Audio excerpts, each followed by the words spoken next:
الحمد للہ رب العالمین والصلاة والسلام علی خاتم النبیین اما بعد فاعوذ باللہ من الشیطان الرجیم بسم اللہ الرحمن الرحیم ها أنتم هؤلاء جادلتم عنهم في الحياة الدنيا فمن يجادل الله عنهم يوم القيامة أم من يكون عليهم وكيلا۔ ترجمہ: اے لوگو سن لو، یہ تم ہی ہو جو دنیا کی زندگی میں ان کی طرف سے جھگڑے، تو قیامت کے دن ان کی طرف سے اللہ سے کون جھگڑے گا یا کون ان کا کارساز ہوگا؟ ہا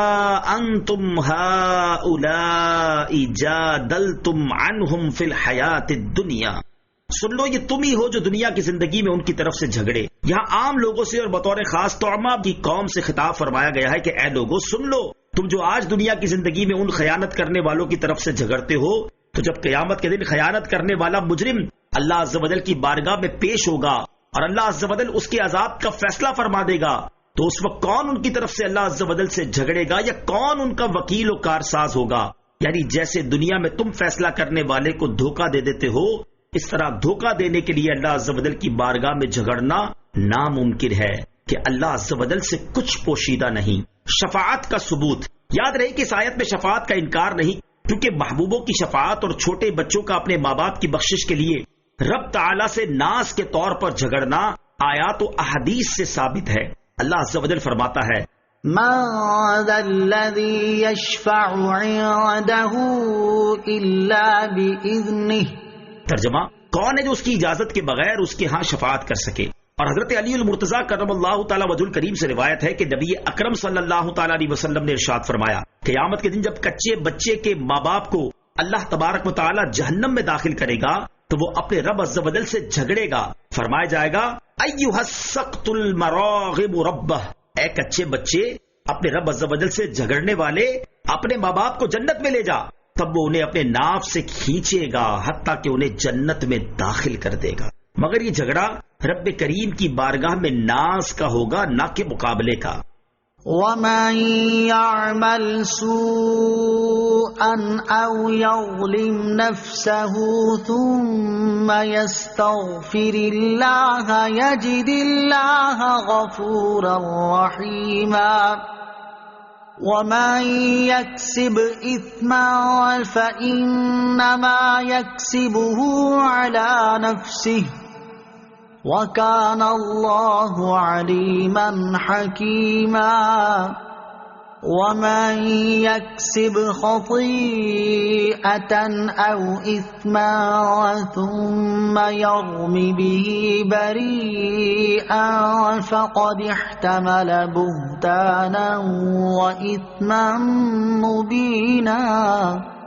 ترجمہ: اور جو کوئی برا کام کرے یا اپنی جان پر ظلم کرے پھر اللہ سے مغفرت طلب کرے تو اللہ کو بخشنے والا مہربان پائے گا، اور جو گناہ کمائے تو وہ اپنی جان پر ہی گناہ کما رہا ہے، اور اللہ علم و حکمت والا ہے۔ اور جو کوئی غلطی یا گناہ کا ارتکاب کرے پھر کسی بے گناہ پر اس کا الزام لگا دے تو یقیناً اس نے بہتان اور کھلا گناہ اٹھایا۔ وَمَن يَعْمَلْ سُوءًا، اور جو برا عمل کرے۔ اس آیت اور اس کے بعد والی دو آیات میں تین چیزیں بیان فرمائی گئیں۔ پہلی یہ کہ جو شخص کوئی برا عمل کرے یا اپنی جان پر ظلم کرے پھر اللہ عز و جل سے معافی کا طلبگار ہو اور سچی توبہ کرے اور اس کے تقاضوں کو پورا کرے تو وہ اللہ عز و جل کو غفور و رحیم پائے گا۔ سبحان اللہ۔ دوسری بات یہ ارشاد فرمائی کہ جو گناہ کرے گا وہی اس گناہ کا وبال اٹھائے گا، یہ نہ ہوگا کہ گناہ کوئی کرے اور اس کا وبال کسی دوسرے کی گردن پر رکھ دیا جائے۔ گناہ جاریہ کا سبب بننے والے کو گناہ کرنے والے کے گناہ سے بھی حصہ ملے گا۔ یہاں یہ بات یاد رہے کہ جو کسی گناہ جاریہ کا سبب بنا تو اسے گناہ کرنے والوں کے گناہ سے بھی حصہ ملے گا۔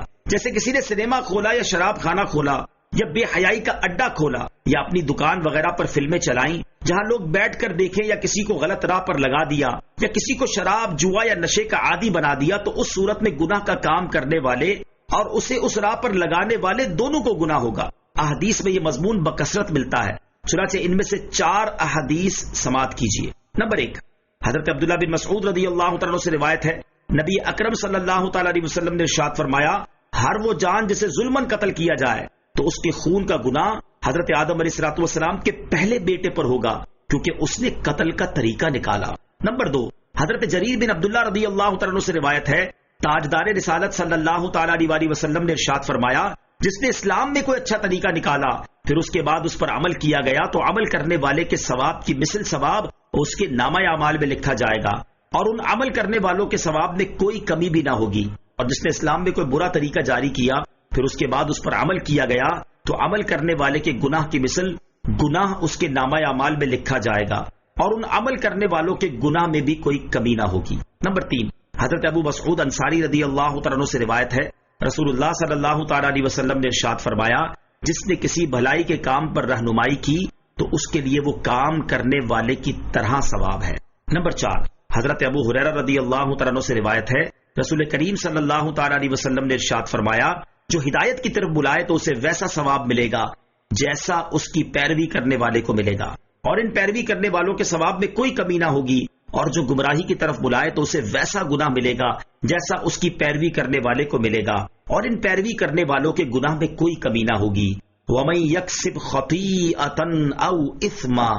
اور جو کوئی غلطی یا گناہ کا ارتکاب کرے۔ اس آیت میں تیسری بات ارشاد فرمائی گئی کہ جس نے کسی بے گناہ پر الزام لگایا تو اس نے بہتان اور بہت بڑے گناہ کا بوجھ اٹھایا۔ آیت میں گناہ سے مراد گناہ کبیرہ اور خطا سے مراد گناہ صغیرہ ہے۔ بے گناہ پر تہمت لگانے کی مذمت، اس آیت سے معلوم ہوا کہ بے گناہ کو تہمت لگانا سخت جرم ہے، وہ بے گناہ خواہ مسلمان ہو یا کافر، کیونکہ طعمہ نے یہودی کافر کو بہتان لگایا تھا، اس پر اللہ تعالیٰ نے اس کی مذمت فرمائی۔ احادیث میں بھی بے گناہ پر تہمت لگانے کی وعیدیں بیان کی گئی ہیں۔ چنانچہ حضرت ابو درداء رضی اللہ تعالیٰ عنہ سے روایت ہے، حضور پر نور صلی اللہ تعالیٰ علیہ وسلم نے ارشاد فرمایا، جس نے کسی کی کوئی ایسی بات ذکر کی جو اس میں نہیں تاکہ اس کے ذریعے اس کو عیب زدہ کرے تو اللہ عز و جل اسے جہنم میں قید کر دے گا یہاں تک کہ وہ اپنی کہی ہوئی بات ثابت کرے۔ اس سے مراد یہ ہے کہ وہ طویل عرصے تک عذاب میں مبتلا رہے گا۔ حضرت عمرو بن عاص رضی اللہ تعالیٰ عنہ سے روایت ہے، نبی اکرم صلی اللہ تعالیٰ علیہ وسلم نے ارشاد فرمایا، جس مرد یا عورت نے اپنی لونڈی کو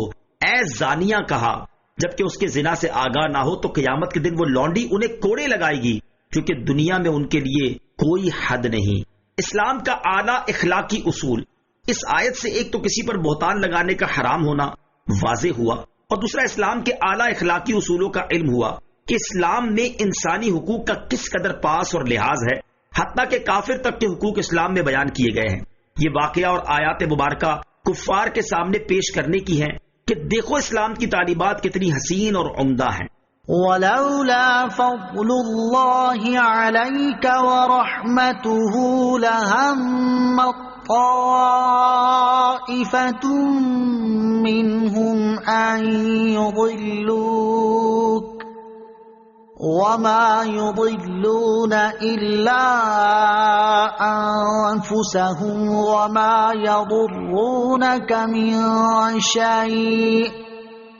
وَأَنزَلَ اللَّهُ عَلَيْكَ الْكِتَابَ وَالْحِكْمَةَ وَعَلَّمَكَ مَا لَمْ تَكُن تَعْلَمُ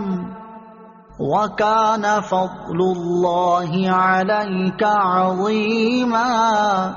ترجمہ، اور اے حبیب اگر تمہارے اوپر اللہ کا فضل اور اس کی رحمت نہ ہوتی تو ان میں ایک گروہ نے آپ کو صحیح فیصلہ کرنے سے ہٹانے کا ارادہ کیا تھا، حالانکہ وہ اپنے آپ ہی کو گمراہ کر رہے تھے اور آپ کا کچھ نہیں بگاڑ سکتے، اور اللہ نے آپ پر کتاب اور حکمت نازل فرمائی اور آپ کو وہ سب کچھ سکھا دیا جو آپ نہ جانتے تھے، اور آپ پر اللہ کا فضل بہت بڑا ہے۔ لَهَمَّتْ طَائِفَةٌ مِّنْهُمْ، ان میں سے ایک گروہ نے ارادہ کیا تھا۔ یہاں سابقہ واقعے کے اعتبار ہی سے کلام چل رہا ہے، چنانچہ فرمایا گیا کہ اے حبیب صلی اللہ تعالیٰ علیہ وسلم، اللہ عز و جل نے تم پر بڑا فضل فرمایا اور رحمت کی کہ تمہیں نبی معصوم بنایا اور رازوں پر مطلع فرمایا۔ اگر پروردگار عالم نے آپ صلی اللہ تعالیٰ علیہ وسلم کو معصوم نہ بنایا ہوتا اور آپ پر تمام علوم ظاہر نہ کر دیے ہوتے تو یہ آپ کو بہکا دیتے۔ یہاں بہکانے سے مراد دھوکہ دے کر غلط فیصلہ کروا لینا ہے۔ وہ لوگ جو آپ علیہ الصلوۃ والسلام کو دھوکہ دینا چاہتے ہیں یہ تو اپنے آپ کو گمراہ کر رہے ہیں، کیونکہ اس کا وبال انہی پر ہے۔ حضور انور صلی اللہ تعالیٰ علیہ وسلم کو دھوکہ نہیں دے سکتے کیونکہ ان کی حفاظت ان کا رب عز و جل فرماتا ہے۔ نیز فرمایا کہ یہ لوگ آپ علیہ الصلوۃ والسلام کا کچھ نہیں بگاڑ سکتے کیونکہ اللہ نے آپ صلی اللہ تعالیٰ علیہ وسلم کو ہمیشہ کے لیے معصوم بنایا ہے۔ وَعَلَّمَكَ مَا لَمْ تَكُن تَعْلَمْ، اور تمہیں وہ سب کچھ سکھا دیا جو تم نہ جانتے تھے۔ یہ آیت مبارکہ حضور اقدس صلی اللہ تعالی علیہ وسلم کی عظیم مدح پر مشتمل ہے۔ اللہ عز و جل نے فرمایا کہ اے حبیب صلی اللہ تعالی علیہ وسلم، اللہ تعالیٰ نے آپ پر کتاب اور حکمت نازل فرمائی اور آپ کو دین کے امور، شریعت کے احکام اور غیب کے وہ علوم عطا فرما دیے جو آپ نہ جانتے تھے۔ نبی اکرم صلی اللہ تعالی علیہ وسلم کے علم غیب سے متعلق چند ضروری باتیں۔ یہاں حضور پرنور صلی اللہ تعالی علیہ وسلم کے علم غیب سے متعلق چند ضروری باتیں ذہن نشین رکھیں کہ مسلمانوں کا عقیدہ اس بارے میں کیا ہے۔ یہ باتیں پیش نظر رہیں تو انشاءاللہ عز و جل کوئی گمراہ بہکا نہ سکے گا۔ چنانچہ اعلیٰ حضرت امام اہل سنت شاہ امام احمد رضا خان علیہ رحمت الرحمان فرماتے ہیں، نمبر 1، بے شک غیر خدا کے لیے ایک ذرے کا علم ذاتی نہیں، اس قدر یعنی اتنی بات خود ضروریات دین سے ہے اور اس کا منکر کافر ہے۔ نمبر 2، بے شک غیر خدا کا علم اللہ تعالیٰ کی معلومات کو حاوی نہیں ہو سکتا، برابر تو درکنار۔ تمام اولین و آخرین، انبیاء و مرسلین، ملائکہ و مقربین، سب کے علوم مل کر علوم الہیہ سے وہ نسبت نہیں رکھ سکتے جو کروڑ سمندروں سے ایک ذرہ سی بوند کے کروڑویں حصے کو ہے، کہ وہ تمام سمندر اور یہ بوند کا کروڑواں حصہ دونوں متناہی ہیں، یعنی ان کی ایک انتہا ہے، اور متناہی کو متناہی سے نسبت ضرور ہے، جبکہ اللہ تعالیٰ کے علوم وہ غیر متناہی در غیر متناہی در غیر متناہی ہیں، یعنی ان کی کوئی انتہائی نہیں۔ اور مخلوق کے علوم اگرچہ عرش و فرش، مشرق و مغرب، روز اول تا روز آخر جملہ کائنات کو محیط ہو جائیں، پھر بھی متناہی ہیں کہ عرش و فرش 2 حدیں ہیں، روز اول اور روز آخر 2 حدیں ہیں، اور جو کچھ 2 حدوں کے اندر ہو سب متناہی ہے۔ نمبر 3، بالفعل غیر متناہی کا علم تفصیلی مخلوق کو مل ہی نہیں سکتا، تو جملہ علوم خلق کو علم الہی سے اصلاً نسبت ہونی محال قطعی ہے، نہ کہ معاذ اللہ توہم مساوات۔ نمبر 4، اس پر اجماع ہے کہ اللہ عز و جل کے دیے سے انبیاء کرام علیہ السلام کو کثیر وافر غیبوں کا علم ہے، یہ بھی ضروریات دین سے ہے۔ جو اس کا منکر ہو کافر ہے کہ سرے سے نبوت ہی کا منکر ہے۔ نمبر 5، اور اس پر بھی اجماع ہے کہ اس فضل جلیل میں محمد الرسول اللہ صلی اللہ تعالی علیہ وسلم کا حصہ تمام انبیاء علیہ السلام تمام جہان سے اتم و اعظم ہے۔ اللہ عز و جل کی عطا سے حبیب اکرم صلی اللہ تعالی علیہ وسلم کو اتنے غیبوں کا علم ہے جن کا شمار اللہ عز و جل ہی جانتا ہے۔ یاد رہے کہ یہاں ما لم تکن تعلم میں وہ سب کچھ داخل ہے جو آپ علیہ السلام نہیں جانتے۔ معتبر تفاسیر میں اس کی صراحت موجود ہے، چنانچہ درج ذیل 5 تفاسیر میں اس کا مطالعہ کیا جا سکتا ہے۔ نمبر 1، تفسیر البحر المحیط، تفسیر طبری، نظم الدرر، زاد المسیر فی علم التفسیر، روح المعانی، وکان فضل اللہ علیک عظیما، اور آپ پر اللہ کا فضل بہت بڑا ہے۔ امام فخر الدین رازی رحمۃ اللہ تعالی فرماتے ہیں اللہ تعالیٰ نے پوری مخلوق کو جو علم عطا فرمایا اس کے بارے میں ارشاد فرمایا، وَمَا أُوتِيتُم مِّنَ الْعِلْمِ إِلَّا قَلِيلًا۔ ترجمہ، اور اے لوگوں تمہیں بہت تھوڑا علم دیا گیا ہے۔ اسی طرح پوری دنیا کے بارے میں ارشاد فرمایا، کل متاع الدنیا قلیل۔ ترجمہ، اے حبیب تم فرما دو کہ دنیا کا ساز و سامان تھوڑا سا ہے، تو جس کے سامنے پوری دنیا کا علم اور خود ساری دنیا قلیل ہے، وہ جس کے علم کو عظیم فرما دے اس کی عظمتوں کا اندازہ کون لگا سکتا ہے؟ صدق اللہ العظیم۔